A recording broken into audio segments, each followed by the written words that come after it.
Due to the COVID-19 pandemic, we started recording episodes virtually instead of being in the same room together. This created technical issues for us for many weeks. Our sound issues get better beginning with the pros and cons episode. In the meantime, we appreciate your patience with the sound issues that are present in this episode.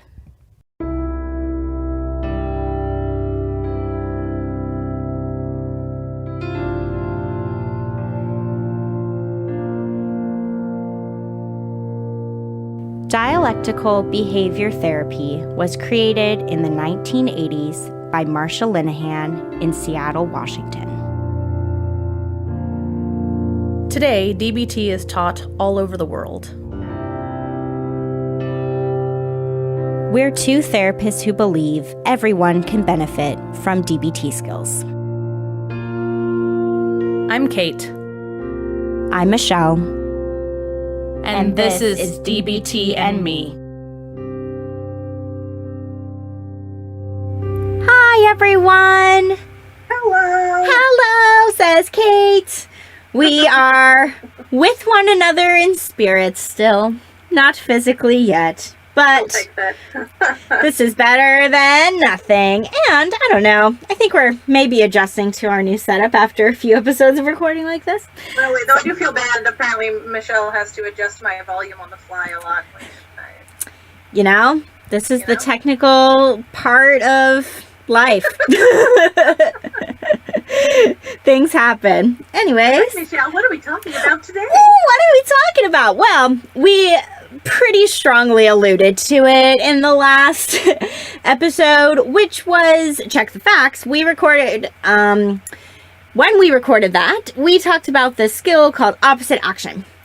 And it is a beautiful follow-up to Check the Facts. I don't know. It's like Check the Facts cousin or sibling or some relation. On each other, I They would say, with some regularity. do, yes, because you can't do this skill of opposite action without first checking the facts, which will become clear as we go through what we're going to talk about today. So that's the name of the skill, is opposite action. And before we really explain to you how to do it, we're going to be talking about some other things first, such as when to do it or not do it, and what it is not, and what it is, before we get to the nitty-gritty of how you actually do this skill. So, yeah, we've got a lot to cover today with what's going to go on with this opposite action stuff. We endlessly surprise ourselves with how long we talk, so we'll see. Yeah, we'll see how long we go for today. Who knows? It's a mystery. Yep. Sorry, and I don't know, I feel like both of us are tripping over our tongues a lot. A little bit. I don't know. It's Monday when we're recording this. To everyone, like, I don't know, this whole pandemic nonsense, I feel at least half a bubble off plum, like, all the time. So, I'm, a little bit brainless with everybody. Yep. It's okay. We can get through this. We can. And we are. Yes. Well, something like that. Alright. So, opposite action. When to do it. So, the very first step, and this is why Michelle was talking about it being the close cousin to Check the Facts. The very first thing to do when determining whether opposite action is the correct course of action is to check the facts, right? Look at the situation and go through the check the facts process. We had the whole episode about it, so I won't go too in depth. The sort of brief version of check the facts is, all right, what do I actually know, right? What are the super solid objective facts about this situation? So take a moment and do check the facts, depending on how much time or, handouts you have available to yourself in the moment, either the really long version or just kind of an internalized sense of the process. If you've done check the facts a few times, you can do a decent job of internalizing it a bit. And then, when we want to do opposite action is when the check the facts shows us one of two things. Either our emotion doesn't fit the facts, right? So we've done this assessment, we've looked at the situation, we've checked all the facts, and we've gone, okay, so maybe my emotion is either just incongruent with the facts overall, or it's just too intense, right? The level of intensity where I'm feeling the emotion doesn't fit the facts. So that would be one place where you would want to utilize opposite action. The other situation where you might want to use opposite action is, you check the facts and it turns out your emotion and maybe even its intensity do fit the facts of the situation. They are commensurate. They are appropriate. They are thumbs up correct. However, acting on that emotion would not be effective. Yep. Maybe acting on it would cause some real tangible problem. I don't know, losing your job, hurting a relationship, getting arrested. Getting arrested. Hey, costing you money because you broke that thing. I don't know, right? So there's either costs or it's just inappropriate to the situation, and maybe you need to delay acting on it till later or whatever, right? So whatever the reason, you can give yourself a double thumbs up for validating your emotional experience, and yet acting on it, not gonna serve you, right? Yep. It's gonna be ineffective and or harmful. I think we said it in the Check the Facts episode that just because your emotions fit the facts, it's not a free pass to do whatever you want. And that's exactly what you're talking about right now is if what you want to do, really it's probably not best to go there. You want to use this skill to help you out. Yeah, I don't care how, horribly obnoxious the sales clerk was, smashing the display case is, it's not okay. So those, hopefully that's a decent, short-ish summary of when to use opposite action. Either your emotions just don't fit, right? Either in what they are or their intensity, or they fit in what they are and their intensity, but acting on them is gonna cause trouble. So, does that seem like a good summary to you, Michelle? Yeah, I feel like that works out perfectly. Because hearkening back to our Check the Facts episode, if your emotions and their intensity fit the facts and acting on them is coming from this wise mind place, or it's not going to have this horrible ripple effect down the line with what you want to do, then there isn't really a need for this opposite action skill. But exactly how you laid it out, Kate, with those two basically different paths of they don't fit or they fit but don't do the thing, that's when we want to use this skill. So yeah, I think you summarized it pretty nicely. So I'm going to talk a little bit about what opposite action is, but as soon as I talk about what it is, I'm going to basically immediately follow that up by what it is not. Because when we teach this skill in our groups, we get a lot of questions about this skill because it can be easily misinterpreted and used incorrectly. So that I think is sort of self-harming, not literally physically, but there you go. It's self-invalidating. Yes. If misused. Exactly. I'm taking your part. No, that's perfect. That's exactly what it is. It is self-invalidating when it's used incorrectly. It does not serve the purpose of it at all, because the purpose of using this skill is to, as Kate explained pretty nicely, when we want to act on our emotions, but acting on them really doesn't serve us, then what are we to do?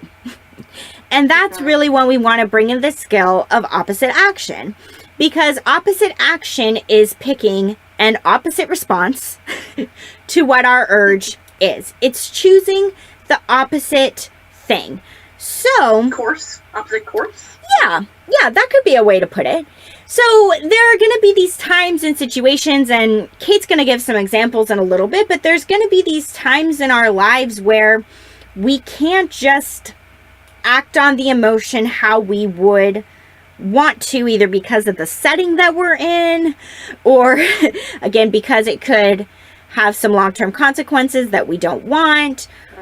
We can't just let Oh, go for it. Yeah. I was going to say sometimes, and I don't feel like I mentioned this much, but, I don't know, acting opposite can also help us shift our emotion. Yes. Right? It's harder to stay in an emotional state when all of our behaviors, Jesus Christ, the talking, when all of our behaviors are opposite of that, right? If that helps shift us out of that emotional state that, like checking the facts, perhaps we've determined is not commensurate with what is happening. Yeah. Something like that. Yep, exactly. Yeah, opposite action can very much do that. It's really meant to be used as a way where we validate the emotion and then we choose an action that serves us better than maybe what that emotion is wanting us to do.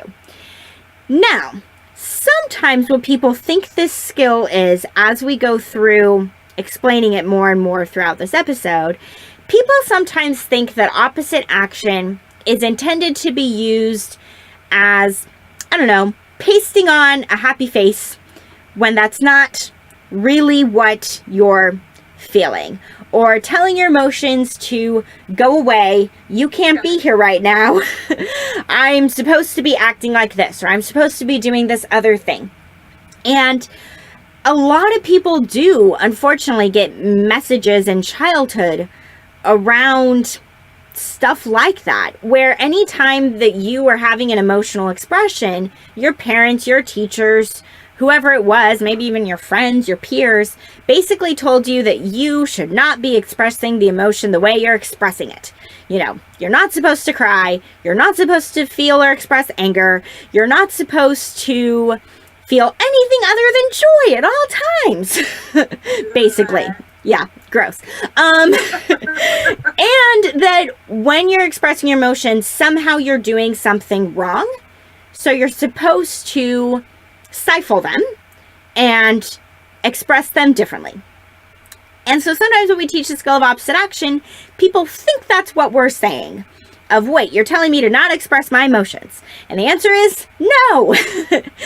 We want it to be that you can and you do express your emotions, but we want it to be that doing so does not get you down a rabbit hole that you don't want to go down, and that you're able to express them in a way that, I don't know, Kate, you can tell me what you think of this phrasing, but like helps you feel in the driver's seat of your emotions, rather than your emotions driving you and they just come out whenever and you have no way to stop them, even if you wanted to. Opposite action is your way to kind of put the pause button on for just a little while, and then you can come back and express later on when it may be a better time or place to do so. Or, as Kate already put it, you may find that by doing this opposite action, that it then changes your emotional experience. If your emotions were something that you'd maybe been feeling for a long time, and now you're like, I'm ready to keep moving forward. Like, I have felt sad for 3 days. Sorry, what was that part, Kate? Oh, I said I'm ready to exit this state. Yeah, yep, exactly. I have been with my emotions. I have felt them fully. Now what? Opposite action can help you there as well. So I don't know. What are your thoughts on that with what I'm saying so far? I'm thinking, like, I don't know, while you were talking, that it ideally just doesn't come from a place of should. Yes. Right? So it's not, I'm not supposed to be feeling these feelings, or I shouldn't be feeling these feelings, or even I shouldn't be acting this way. It's more, I don't know, the goal, I think, for me when teaching this is that anybody choosing opposite action is super aware of the fact that they are choosing opposite action. Yes. Right? That it be intentional and it's a personal choice. Right? It's not I'm having to conform to the expectations of others or those around me or whatever I was taught. It's I have evaluated this situation and I have decided to act in this fashion because it's going to be the most effective. It's going to be the thing that's the healthiest for me. It's going to be, right? Like that it is in the best possible way, self-centered. Yes. And I think that is a point that can sometimes get lost, right? That we think, oh, I'm doing this for the comfort of other people because other people don't want to see me upset, or I'm doing this, I know I brought up a couple of things where like the law is a thing, and well, yes, please don't get arrested. I still want it to be because you don't want to get arrested, right? Yep. I want it to be, a self-referential choice, and so I think that meshes really well, Michelle, with what you were talking about, like kind of being in the driver's seat, right? It's not I am neither at the whim of my emotional responses, nor am I kowtowing to the expectations of those around me. I am in the driver's seat. I am doing the thing that I have determined is best. Yes. Yeah, that's such a good point to really emphasize, of not doing it for other people. to really make sure that you're doing it for yourself. Because the other thing that's really important about opposite action is sometimes how we put it in group is it's a time-limited skill. Meaning, this is something you're going to use for potentially like a set amount of time, like while you're at work or while you're in this conversation with someone or whatever it is. This is not meant to be something that you just start doing and never stop, if that makes sense. Because it is really meant to be an intentional choice to use this skill for you to decide what your opposite action is going to be, and for it to be something that, again, if you are using this skill for the purpose of, expressing this emotion right now, is it really something I can do? Like I think about, I used to work at a grocery store as a checker. I couldn't necessarily be standing at my check stand crying if I was having a really bad day. Like, I couldn't. So it, maybe for myself in that scenario, it would be like, all right, how can I use opposite action for the next 2 hours until my break? And then on my break, I could go in my car and I could cry for a little bit, right? We want it to be that the emotion still has the space that it needs to be honored and expressed, but it really is about you making a conscious choice about when and how you do that. So hopefully this is making sense so far. It might make more sense as Kate gets into some examples here about some ways that you can use it. I like the subtle cue. Go, Kate! I don't know, the DBT workbook has a few examples for some of the emotions that we maybe most commonly want to have an opposite action to. So this is, Michelle, if my understanding is correct, is going to post much longer stuff in the Facebook group. Yes, we're going to post a bunch of worksheets for you. Yeah, where it talks about opposite action to so many emotions. But this is just a brief little overview of a few of them. And kind of, DBT posits that every emotion has an urge, and I think if you, way back in Emotions 101, I don't remember part 1 or 2, whichever one we did, we talk a lot about how emotions drive us towards or away from things, and that's kind of what DBT is getting at, is that every emotion has some sort of urge, and so a good way to decide or see what opposite action would be is to first really identify what the urge is. So some examples might be like fear, which also I think of fear is another way of anxiety is a form of fear. A lot of people may be like, I'm never afraid, but I'm anxious all the time. That's fair. Anxiety. Yeah, same. So the action urge for fear would be to run away or avoid the thing. And thus the opposite action for that is going to be to move towards the thing.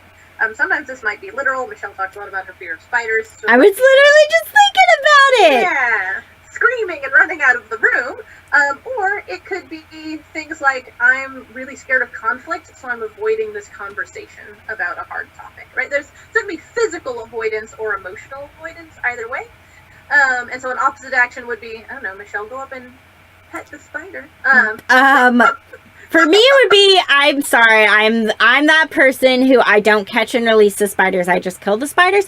But my opposite action would be to go and kill the spider. That's what it would be. And I mean, with these things with anxiety and fear, an important caveat I would say here is that, again, we're using this skill of opposite action when the emotion and or its intensity doesn't fit the facts. So if there is like something legitimately going on, and please don't run towards the serial killer. Yes, please don't do anything unsafe. This is about situations don't run where off the cliff, even because jumping off the cliff is scary. You're right. Make smart choices. Yes, there are some situations in life where the wise mind decision is to definitely avoid that situation because it's unsafe. And then there's lots of times, like with me and spiders, that spider isn't going to hurt me, or like I hear my clients talk a lot about, I have many clients who are very afraid of going to the grocery store. It really piques their anxiety to think about going to the grocery store. And is the grocery store gonna hurt you? No, A little different right now, but yes. That's true. That's very true. COVID aside. COVID aside. Right, so with fear, the urge is to run away or avoid, and the opposite action would be to approach or not avoid the thing. But again, smart choices. Yes. And then for anger, the action urge might be something like an attack. right? Maybe that's a verbal attack, maybe that's a physical attack, maybe it's towards a person, maybe it's towards an inanimate object or an animal, right? But the idea is this sort of violence of a sort. And so the opposite action would be something like either gently avoiding or being a little bit nice towards the thing. I don't know. Weird example. Maybe you've been having a fight with a partner, but you're sitting there making yourself tea, and you're like, you know what, I'm going to make them a cup of tea too. I don't even have to say anything nice, but I'm just going to bring them a cup of tea because I know they like it. And that little tiny bit of niceness, right, can be a way of pushing back against the anger. Maybe you're done with the fight, but you're having a hard time leaving the anger. So doing this little bit of niceness, right, can help you move opposite of that anger. Sadness, the action urge is to withdraw, to isolate, right, to pull away from life, from activities, from friends, from family, from various things. Everybody experiences their sadness a little bit differently, but for the most part, it does have this kind of closing in and separating yourself from the world kind of urge. And so the opposite action for that is to get active, right? Is to do things, interact with people, reach out, right? It's all kind of action oriented. Sadness really slows us down and kind of says, don't do the things. So a bit of opposite action is to do some things. Again, this is going to be really tailored to your own experience and your sadness. But, yeah. And I think with last but not least, go ahead. Oh, I was just going to say something about sadness real quick, because I feel like that can be the biggest one where people are like, you're telling me I shouldn't feel this way, or something like that. And in no way do we want to invalidate people's grief or anything like that, because this is not intended to be a situation where it's like, well, suck it up and get back to life.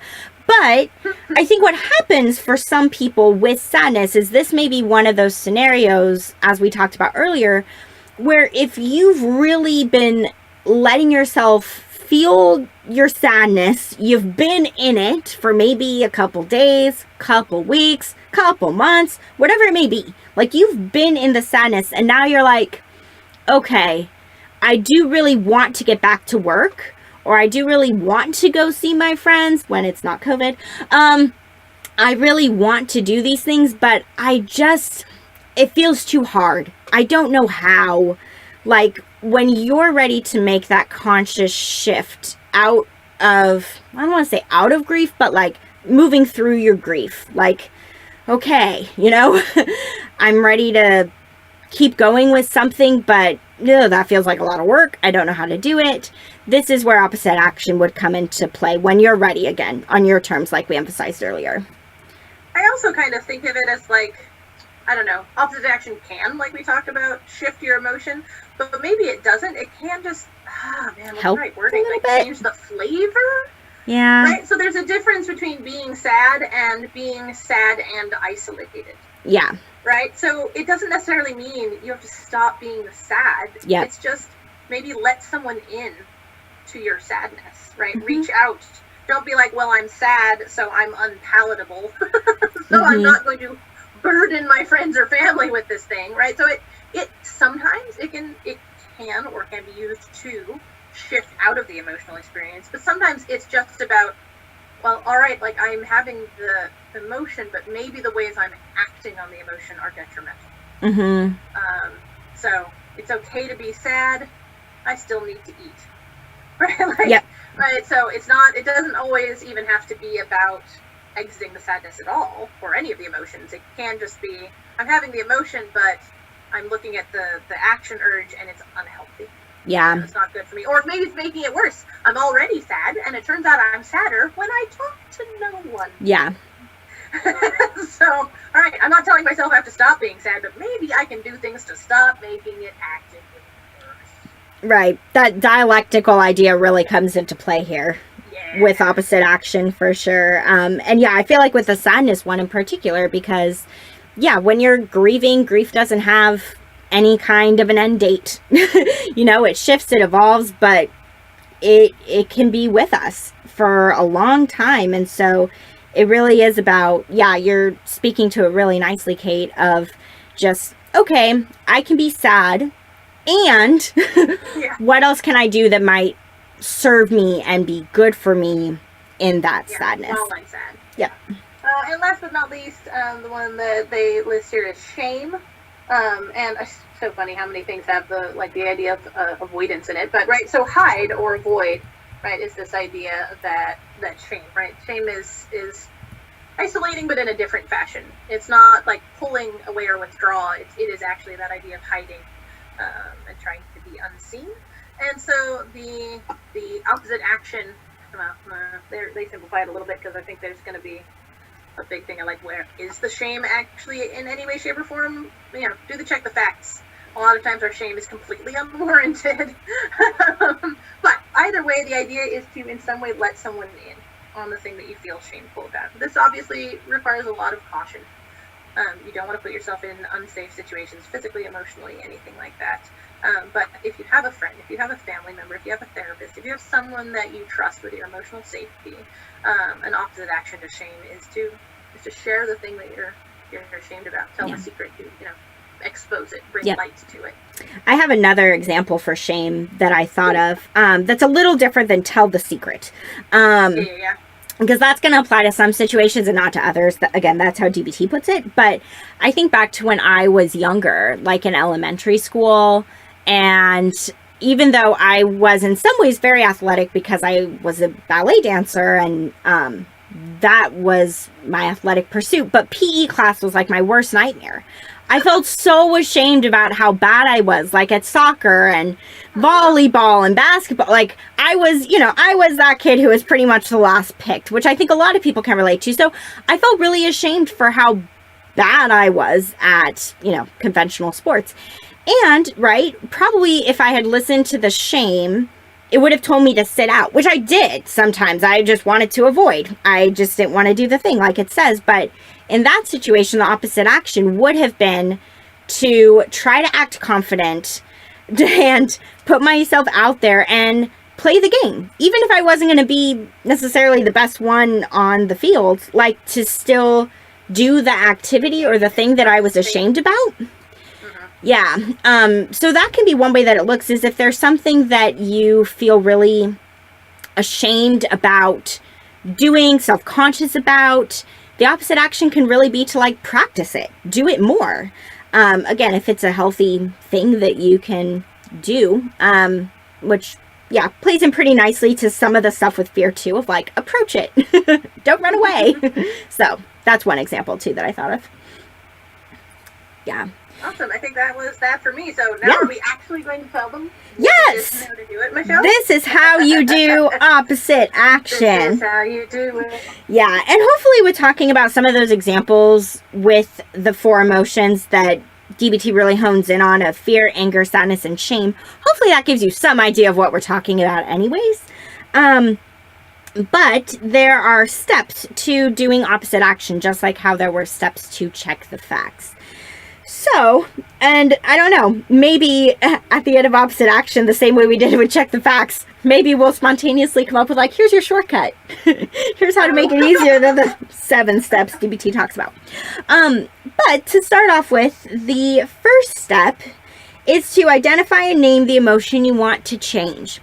This is typically the first step, I think, of any emotion regulation skill. What are you feeling? What are you feeling? First, we have to know that in order to know what the emotion is that you're going to be acting opposite to, because it might make a big difference. Even though there's some crossover with those 4 emotions that we just discussed, being able to really identify what the emotion is for you is going to be really important, especially because, as you'll see when I post it in the Facebook group, there's, I don't even know how many pages it is. There's a number of pages about many more emotions than just the 4 that we named, and it can give you some guidance on what the opposite actions are for each one if you're having a hard time coming up with opposite action ideas yourself of what to do. So knowing the emotion is first and foremost the most important thing with getting this ball rolling with this skill. 9 pages. How many pages? 9. 9! Goodness, that's more than I thought it was. 9 feelings. 9 feelings for you to act opposite to. So this can be some helpful stuff there to know, again, what the emotion is to guide you. Step 2, check the facts, because like we talked about, if your emotion, its intensity, and the action urge that you want to do fit the facts, and it's not going to harm you, another person, property, it's an okay time and setting and all of that, all right, then you don't need to use this skill. But as we mentioned already, but it bears repeating, if you check the facts and your emotion or its intensity does not fit the facts, then you want to be using this skill.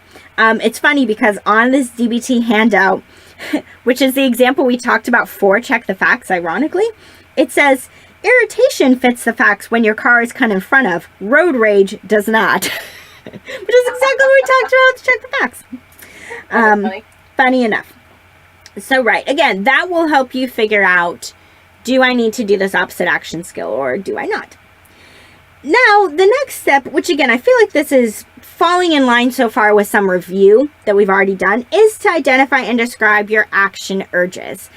This can get very hard when we're in the moment, because sometimes the time between thinking, feeling, and doing, it's like milliseconds. It just happens, seemingly.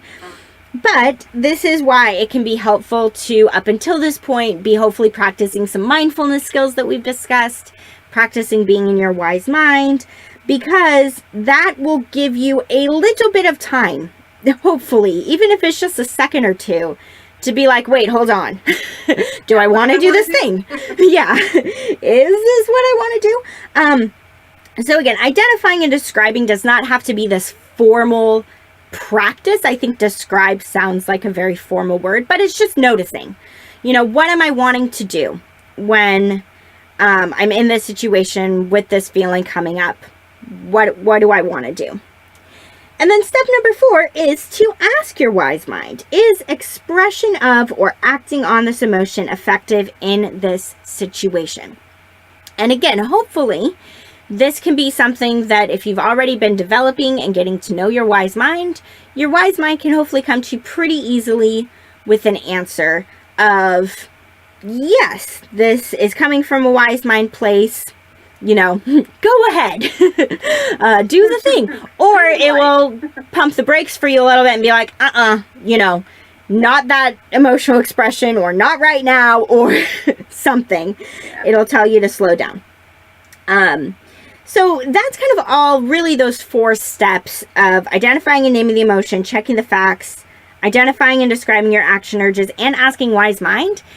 That's all the build-up to doing opposite action. And this is why it's so important that we talk about this skill as being a very intentional skill that you are choosing, rather than just a way of moving through the world of, again, the way it could get misconstrued of just stifling what we feel.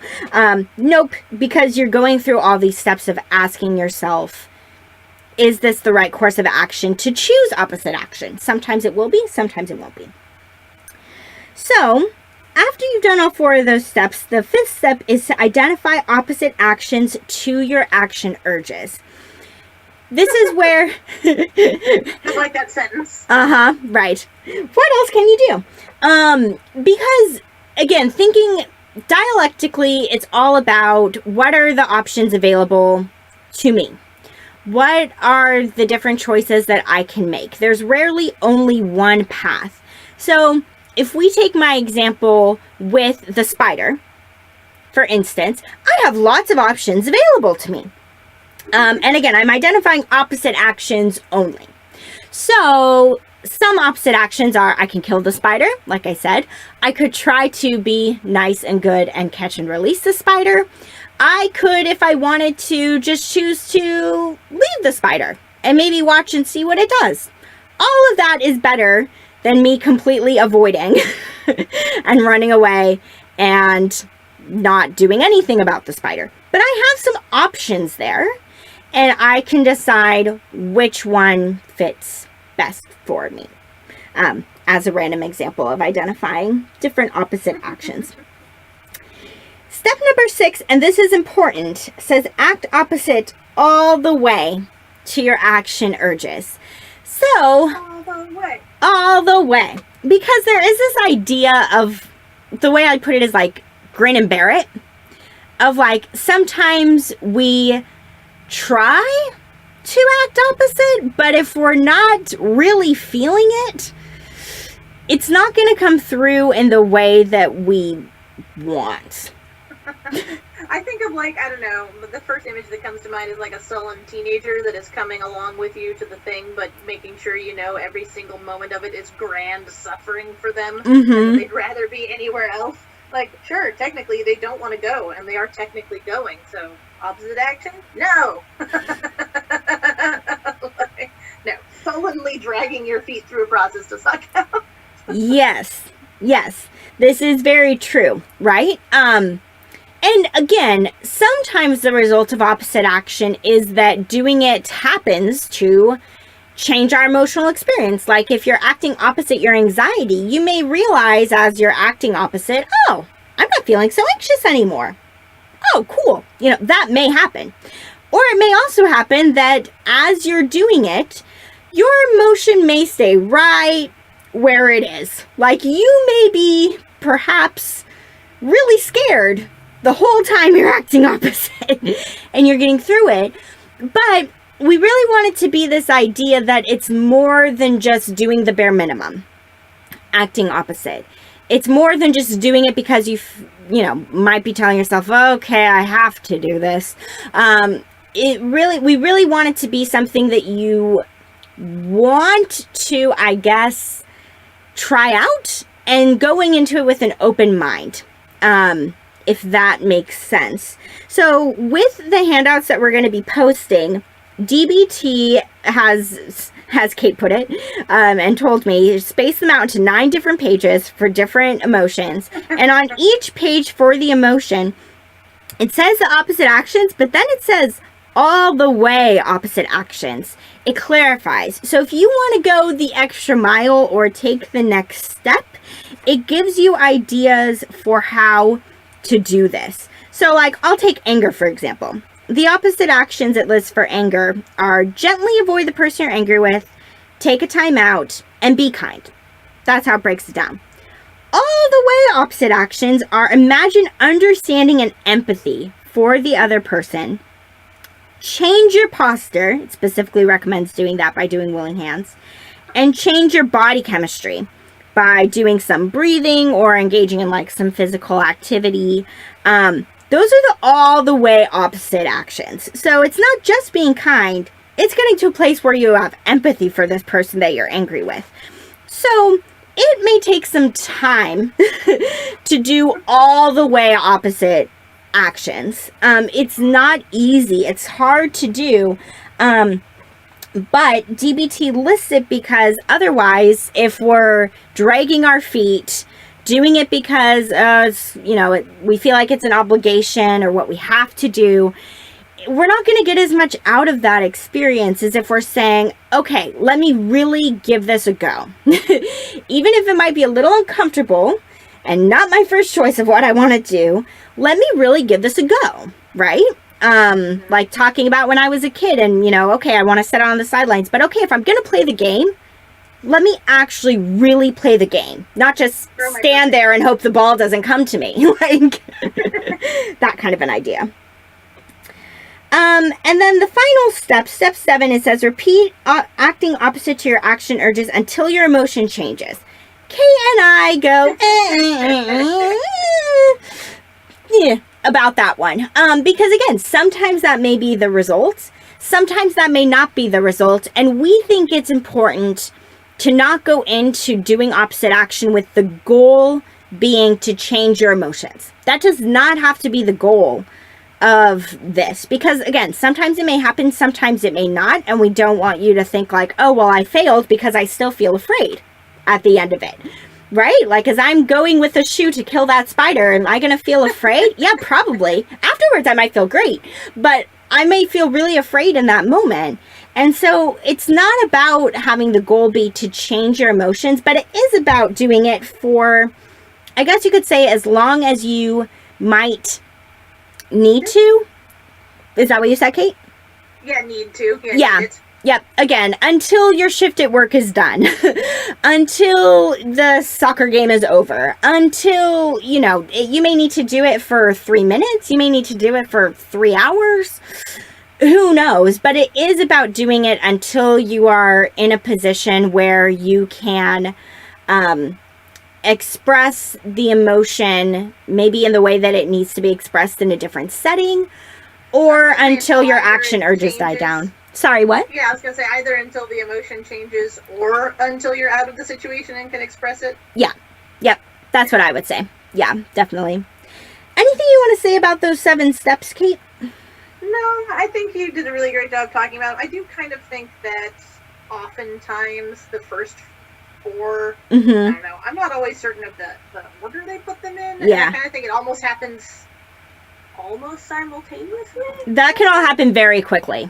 Yeah. And so that, I don't know, I guess I would say, like, it sounds onerous to say 7 steps, but I think, especially once you've practiced it a couple of times, this can be far less complicated than it sounds when we walk it through. Yeah. So, yeah, I mean, I feel like, and DBT, on the one hand, I'm like, oh, DBT, it's not that simple, right? Because after you've done those 4 preliminary steps, it's like, okay, now identify opposite actions.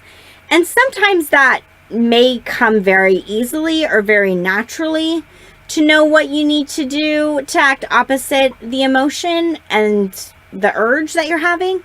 Other times that may be a spot where you might feel kind of stuck. So again, I really recommend reading over the 9 pages that we're going to be posting, because it can give you some ideas and some very general examples. Each situation is going to be unique for what the opposite action is. But it gives you some stuff to get your ideas going of what that can look like for you. And I think it's sometimes easy to go, like, not do the thing. Like, it's easy to identify the simple act of not doing the urge, but figuring out the opposite thing can be a little bit harder. Yes, exactly. Yeah, totally. All right. Well, I think that's about it.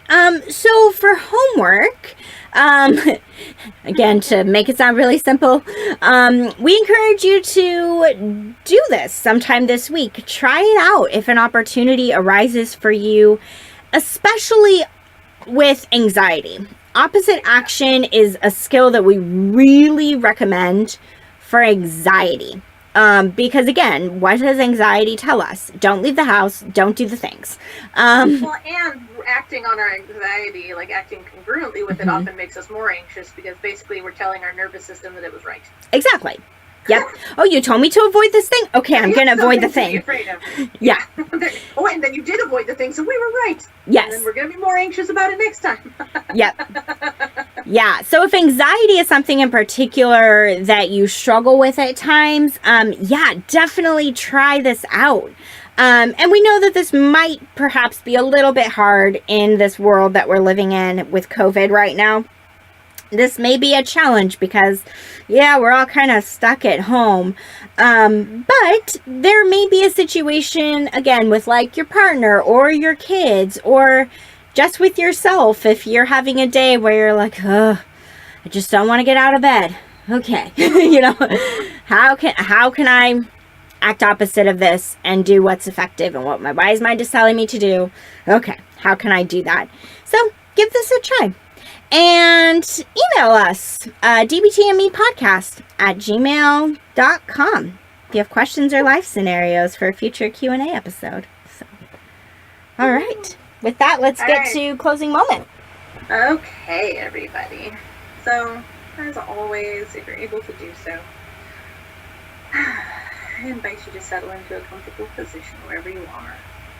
Sitting or laying down or walking. Whatever feels comfortable and relaxed and sustainable for you. And again, if it's safe and you're comfortable doing so, I invite you to close your eyes. To begin with, as always, we're going to start by noticing our breath. You don't have to breathe any more deeply or any more slowly than you do naturally. It's just about allowing breath to welcome you into the moment, letting it welcome you into your body. Just about tuning in noticing the sensations, and relaxing a little bit. Now, I'd like you to bring to mind something about which you are a little bit to moderately afraid. Something that causes you a little to moderate amount of anxiety. This can be a situation from your past, something that's ongoing, something you know you're going to face in the future, or just something you face regularly in day-to-day life. Whatever it is, I invite you to bring that situation or that object into your mind. Allow yourself to embody that fear or anxiety for the moment. Notice it in your body. What are the sensations? How does that fear or anxiety show up for you physically? And also, what thoughts or tangential emotions might be related to it? Whatever it may be, just give yourself a moment. Bring that situation to mind, and also really notice all the various ways that it impacts you while you're thinking about it. Now, as Michelle and I discussed, the urge for fear is to move away and to avoid that which is frightening us. So instead, in the safety and comfort of your mind, wherever you are right now, I'd like you to imagine approaching the thing that you are afraid of. It might be a literal physical approach, if it's an object or a situation about which you are feeling this fear. Or it might be something where you prepare to have a conversation or engage in an activity.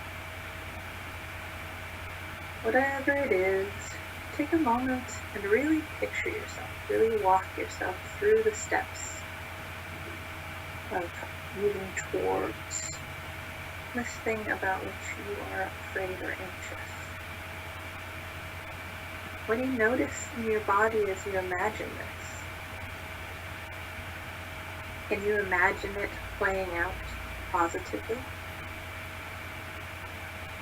Allow yourself to move through this thought process, through this simulation in your mind, and allow it to go well.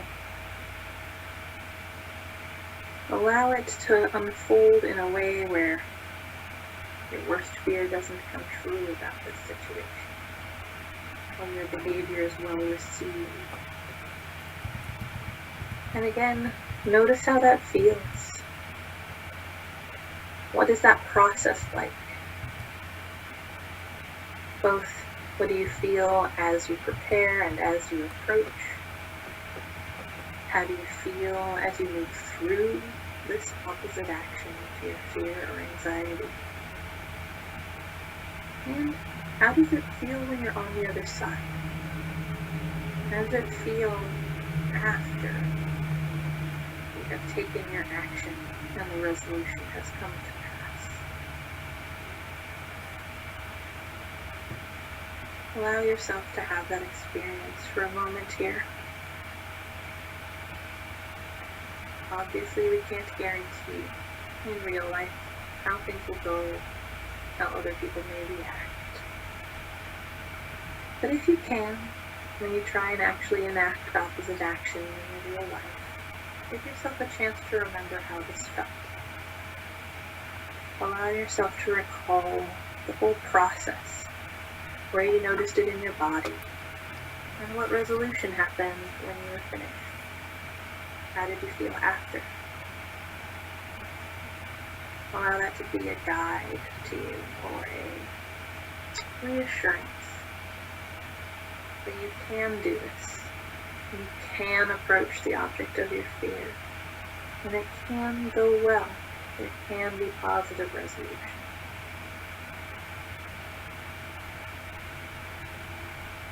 When you feel like you've given enough faith and enough time to working your way through that imagined scenario,